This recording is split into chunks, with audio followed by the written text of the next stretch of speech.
শান্তি 15 আগষ্ট 2025 বৰ্ষৰ ঈশ্বৰীয় মহাবাক্যৰ আধাৰত আজিৰ সমানৰ অভ্যাস। প্ৰথম সমান, মই আত্মা অকাল মুক্ত হওঁ। পিতাই কৈছে, আত্মা কিমান সূক্ষ্ম। সেই আত্মা এই শৰীৰত নাথাকিলে তেতিয়া শৰীৰ কোনো কামৰ হৈ নাথাকে। কিমান সূক্ষ্ম আত্মাৰ আধাৰত এয়া কিমান ডাঙৰ শৰীৰ চলে। জগতত কোনেও নাজানে যে আত্মা কি বস্তু, যি এই ৰথত বিৰাজমান হয়। অকাল মূৰ্ত আত্মাৰ এয়া হৈছে আসন। সন্তানসকলেও এই জ্ঞান পায়, কিমান ৰমণীয় ৰহস্যযুক্ত। যেতিয়া এনেকুৱা কোনো ৰহস্যজনক কথা শুনা যায়, তেতিয়া চিন্তন চলে। তোমালোক সন্তানসকলৰো এইটোৱেই চিন্তন চলে। ইমান সূক্ষ্ম আত্মা ইমান ডাঙৰ শৰীৰত আছে। আত্মাত 84 জন্মৰ ভূমিকা নিহিত হৈ আছে। শৰীৰটো বিনাশ হৈ যায়, বাকী আত্মা থাকে। এয়া অতিকৈ বিচাৰ কৰিবলগীয়া কথা। ৰাতিপুৱা উঠি এনেকুৱা খেয়াল কৰিব লাগে। দ্বিতীয় সমান, মই গূঢ় বুদ্ধি সম্পন্ন আত্মা হওঁ। পিতাই কৈছে, মৰমৰ সন্তানসকল, তোমালোক কিমান বিচাৰ বুদ্ধি সম্পন্ন হৈ আছা। এই সময়ত তোমালোক সন্তানসকলে বহুত গূঢ় বুদ্ধি প্ৰাপ্ত কৰা। আত্মাইহে প্ৰাপ্ত কৰে।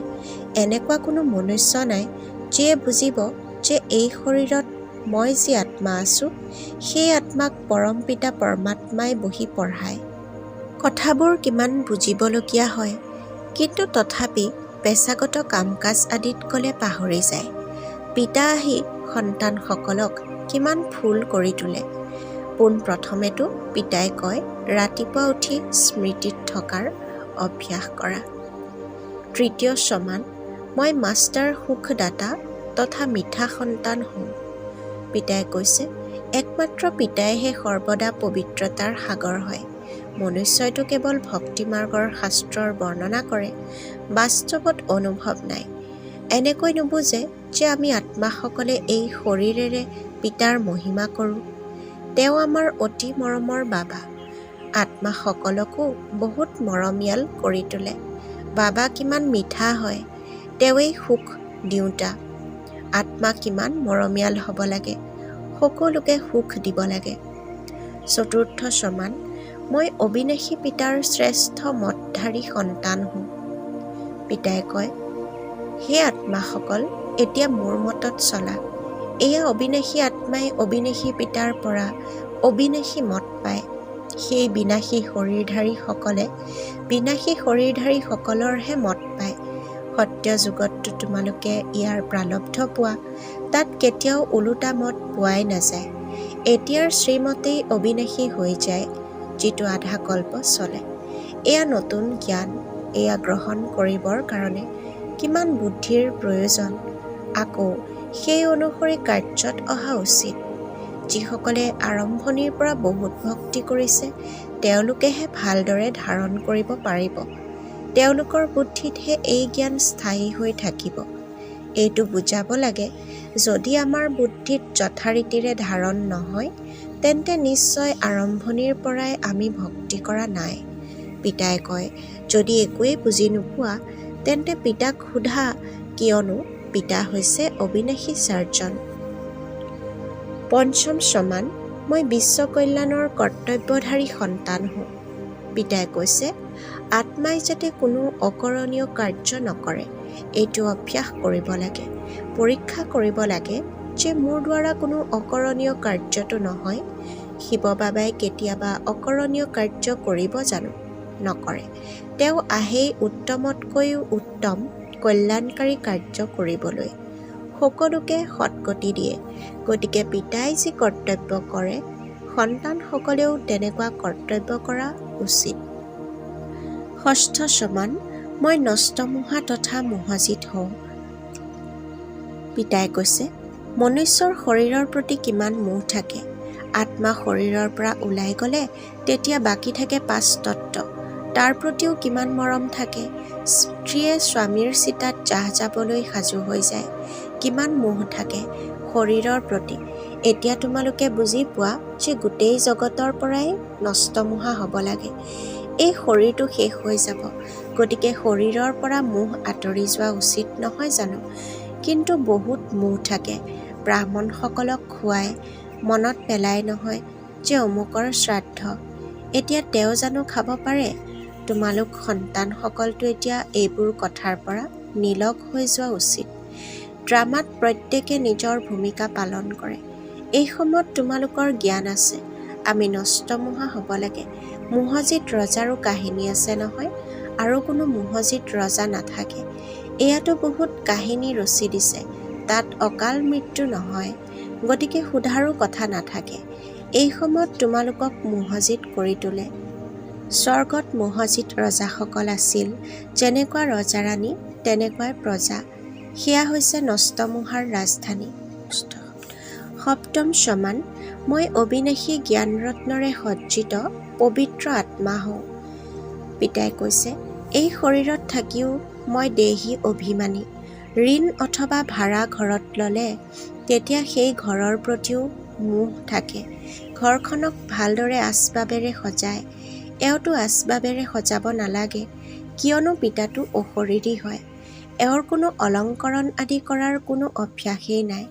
তেওঁৰতো অবিনাশী জ্ঞানৰত্নৰে সন্তানসকলক অলংকৃত কৰাৰহে অভ্যাস আছে। সৃষ্টিৰ আদি মধ্য অন্তৰ ৰহস্য বুজায়। শৰীৰটো অপবিত্ৰই হয়, তেওঁ যেতিয়া অন্য নতুন শৰীৰ পাব তেতিয়া পবিত্ৰ হ'ব। অষ্টম সমান, মই ঈশ্বৰীয় কোলাত পালিত হীৰাতুল্য জীৱনধাৰী হওঁ। পিতাই কৈছে, শিৱ বাবাৰ স্মৃতিত নাথাকি কিবা কৰ্ম কৰিলে পাপ লাগি যায়।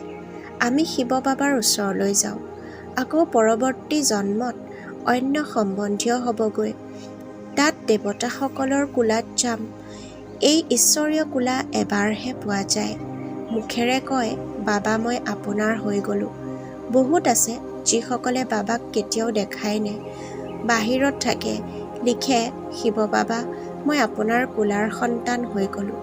বুদ্ধিত জ্ঞান আছে, আত্মাই কয় মই শিৱ বাবাৰ হৈ গ'লোঁ। ইয়াৰ আগতে মই পতিতৰ কোলাত আছিলোঁ, ভৱিষ্যতে মই পবিত্ৰ দেৱতাৰ কোলত যাম।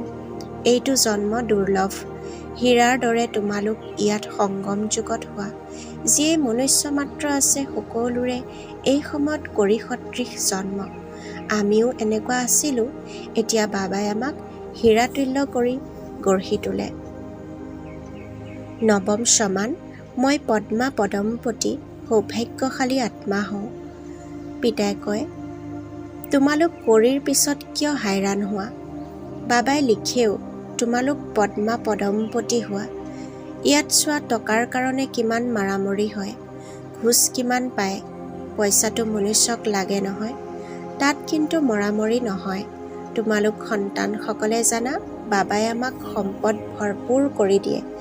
আধা কল্পৰ কাৰণে যিমান লাগে ধন সিমান লোৱা, কিন্তু পুৰুষাৰ্থ কৰা, গাফিলতি নকৰিবা। দশম সমান, মই ঈশ্বৰীয় মৰ্যাদাত থাকি পিতাক অনুসৰণ কৰোঁতা সন্তান হওঁ।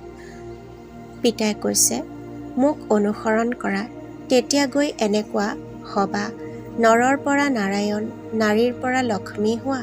এয়া বহুত ডাঙৰ পৰীক্ষা। ইয়াত অলপো গাফিলতি কৰিব নালাগে। পিতাই শ্ৰীমত দিয়ে, গতিকে সেইমতে চলিব লাগে। নীতি নিয়ম উলংঘন কৰিব নালাগে। শ্ৰীমতেৰেই তোমালোক শ্ৰী শ্ৰী শ্ৰেষ্ঠ হোৱা। লক্ষ্য বহুত উচ্চ। নিজৰ দৈনিক হিচাপ ৰাখিবা। উপাৰ্জন কৰিলা নে লোকচান কৰিলা? পিতাক কিমান স্মৰণ কৰিলা? কিমানক ৰাস্তা দেখুৱালা? অন্ধৰ লাখুটি তোমালোক হোৱা নহয়। তোমালোকে জ্ঞানৰ তৃতীয় নেত্ৰ লাভ কৰা। আজিৰ বৰদান, নিশ্চয়তাৰূপী ভৰি অবিচলিত কৰি ৰাখোঁতা সদায় নিশ্চয় বুদ্ধিৰ নিশ্চিন্ত হোৱা।